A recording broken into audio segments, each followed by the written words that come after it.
ರಾಜ್ಯದಲ್ಲಿ ಬಿಜೆಪಿ ಪರ ಒಳ್ಳೆಯ ವಾತಾವರಣ ಇದೆ. ವಿಜೇಂದ್ರ ರಾಜ್ಯಾಧ್ಯಕ್ಷ ಬಳಿಕ ರಾಜ್ಯದಲ್ಲಿ ಯುವಕರು ಕುಣಿದು ಕುಪ್ಪಳಿಸುತ್ತಿದ್ದಾರೆ. ಲೋಕಸಭಾ ಕ್ಷೇತ್ರಗಳಲ್ಲಿ ಬಿಜೆಪಿ ಅಭ್ಯರ್ಥಿಗಳು ಗಳಿಸುವುದು ನಮ್ಮ ಗುರಿ ಎಂದು ಮಾಜಿ ಸಿಎಂ ಬಿಎಸ್ ಯಡಿಯೂರಪ್ಪ ಅವರು ತಿಳಿಸಿದ್ದಾರೆ.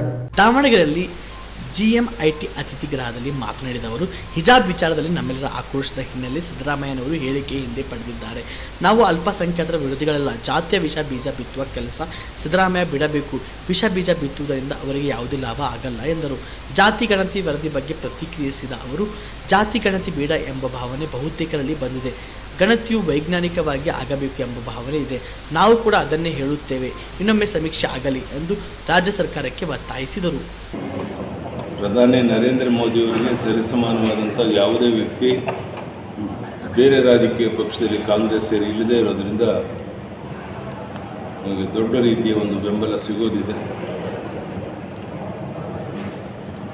28 ಲೋಕಸಭಾ ಕ್ಷೇತ್ರಕ್ಕೆ ಎಲ್ಲ ರೀತಿಯ ಪ್ರಯತ್ನ ಮಾಡ್ತಾ ಇದ್ದೇವೆ. ವಿಜೇಂದ್ರ ಪಕ್ಷದ ಅಧ್ಯಕ್ಷರಾದ ಮೇಲೆ ಎಲ್ಲ ಕಡೆ ಯುವಕರು ಕುಣಿದು ಕುಪ್ಪಳಿಸ್ತಾ ಇದ್ದಾರೆ. ಭಾಳ ದೊಡ್ಡ ಬೆಂಬಲ ಸಿಗ್ತಾ ಇದೆ. ಅದು ಸಹ ಒಂದು ದೊಡ್ಡ ಶಕ್ತಿ, ನಮ್ಗೆ ಅನುಕೂಲ ಆಗ್ತಿದೆ ಅನ್ನೋ ಭಾವನೆ ನಂದು. ಹಿಜಾಬ್ ಬಗ್ಗೆ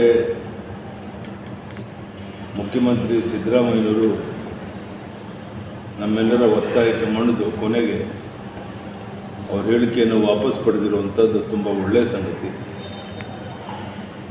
ಈಗಲಾದರೂ ಅವ್ರಿಗೆ ಸದ್ಬುದ್ಧಿ ಬಂದು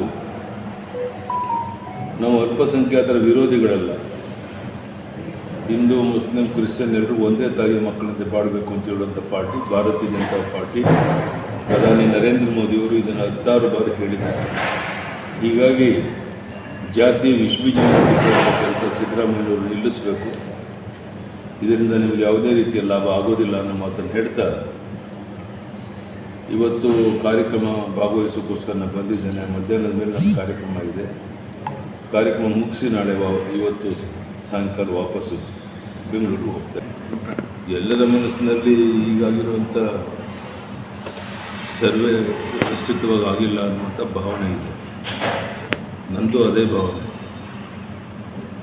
ಸೊ ಅದಕ್ಕೋಸ್ಕರ ಹೊಸದಾಗಿ ಒಂದು ಜಾತಿ ಗಣತಿ ನಡೆಸಿ ವಾಸ್ತವಿಕ ಸ್ಥಿತಿಯನ್ನು ಜನರಿಗೆ ತಿಳಿಸಬೇಕು. ಆ ಪ್ರಾಮಾಣಿಕ ಪ್ರಯತ್ನ ಮಾಡಬೇಕು ಅನ್ನೋಂಥ ಒತ್ತಾಯವನ್ನು ಈ ಸಂದರ್ಭದಲ್ಲಿ ಸರ್ಕಾರ ಪದಾಧಿಕಾರಿಗಳ ಪಟ್ಟಿ ಬಿಡುಗಡೆ ಆಗಿದೆ ಸರ್. ಪದಾಧಿಕಾರಿಗಳ ಪಟ್ಟಿ ಭಾಳ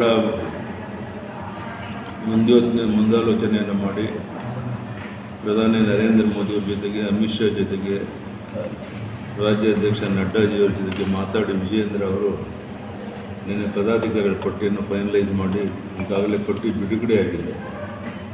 ನಮ್ಮ ನಿರೀಕ್ಷೆಯಂತೆ ಹೊಸಬರಿಗೆ ಹೆಚ್ಚು ಜನರಿಗೆ ಜವಾಬ್ದಾರಿಯನ್ನು ಕೊಟ್ಟಿದ್ದೇವೆ. ಅವರೆಲ್ಲರ ಶಕ್ತಿಯನ್ನು ಉಪಯೋಗ ಮಾಡಿಕೊಂಡು ಪಕ್ಷವನ್ನು ಬಲಪಡಿಸುವಂಥ ಕೆಲಸ ಮಾಡಿ ಮುಂದಿನ ನಮ್ಮ ಗುರಿ ಏನಿದೆ 28 ಲೋಕಸಭಾ ಕ್ಷೇತ್ರ ಗೆಲ್ಲಕ್ಕೆ ಈಗಲಿಂದ ನಮ್ಮೆಲ್ಲ ಹೊಸ ಪದಾಧಿಕಾರಿಗಳು ಶ್ರಮ ವಹಿಸಬೇಕು ಅಂಥೇಳಿ ನಾನು ನನ್ನಲ್ಲಿ ವಿನಂತಿ ಮಾಡ್ತೇನೆ. ಅವರೆಲ್ಲರನ್ನು ಭೇಟಿ ಮಾಡಲಿದ್ದೇನೆ.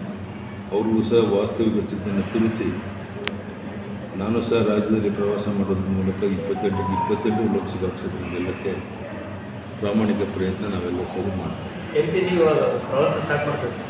ಅಮೃತ ಸ್ಪರ್ಶ ಮಲ್ಟಿ ಸ್ಪೆಷಾಲಿಟಿ ಆಸ್ಪತ್ರೆ ಕಲಬುರಗಿ. ಮೂಳೆ ನರರೋಗಕ್ಕೆ ಅಮೃತ ಸ್ಪರ್ಶ ಮದ್ದು. ಖ್ಯಾತ ವೈದ್ಯ ಪ್ರಶಾಂತ್ ಇಡಿ ಅವರ ಕಳೆದ 10 ವರ್ಷಗಳ ಸಾರ್ಥಕ ಸೇವೆ. ಖ್ಯಾತ ಅನುಭವಿ ವೈದ್ಯರ ತಂಡದಿಂದ ಚಿಕಿತ್ಸೆ.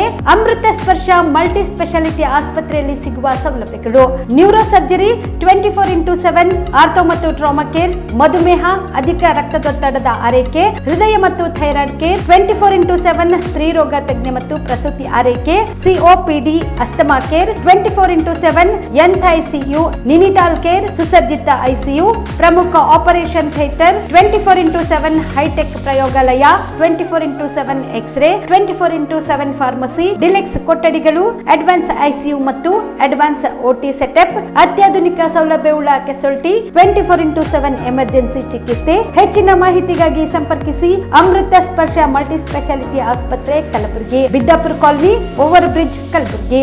ಸಂಪರ್ಕಿಸಿ 6366662523.